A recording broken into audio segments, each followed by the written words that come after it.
আসসালামু আলাইকুম রহমতুল্লাহি আবরাকাত। আশা করি ভালো আছেন। আলহামদুলিল্লাহ, আমিও ভালো আছি।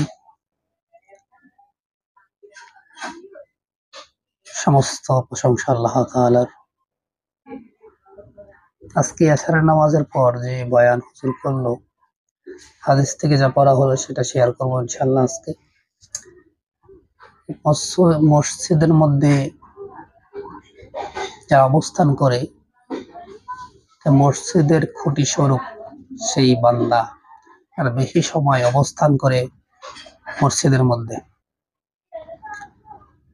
আরেক কথা হচ্ছে, মুসল্লি হচ্ছে মসজিদের খোরাক।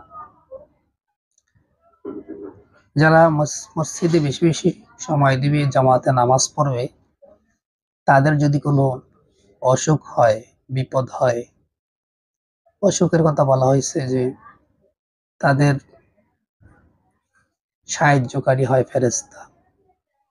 যারা মসজিদে নামাজ পড়ে তাদের ফেরেশতা, তাদের সাহায্যকারী হয় ফেরেশতা। এই হাদিস পড়া হয়েছে আজকে আসার পরে। এই জন্য আপনারা জামাতের সহিত নামাজ আদায় করবেন। 25 থেকে 27 গুণ সওয়াব বেশি জামাতে নামাজ আদায়কারী।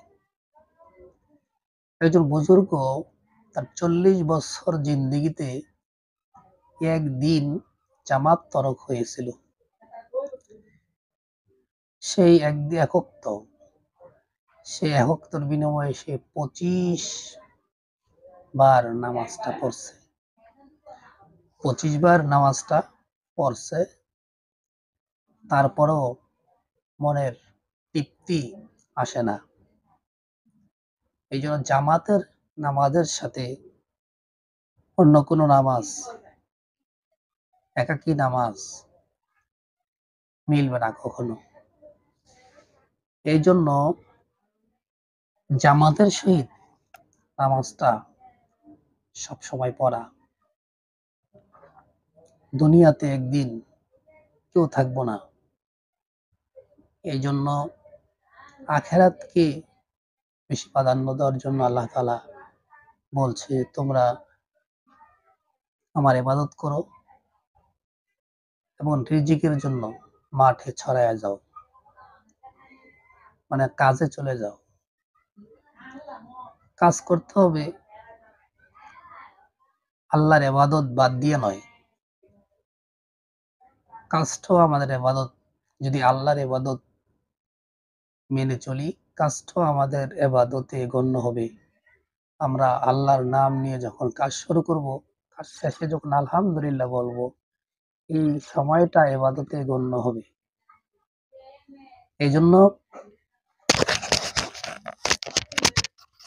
জন্য আপনি আমি যেখানেই থাকি, কাজের শুরুতেই বিসমিল্লাহির রহমানির রহিম বলে কাজ শুরু করব।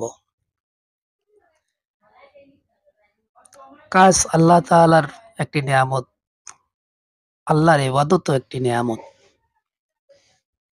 এই জন্য দুনিয়া এবং আখেরাত,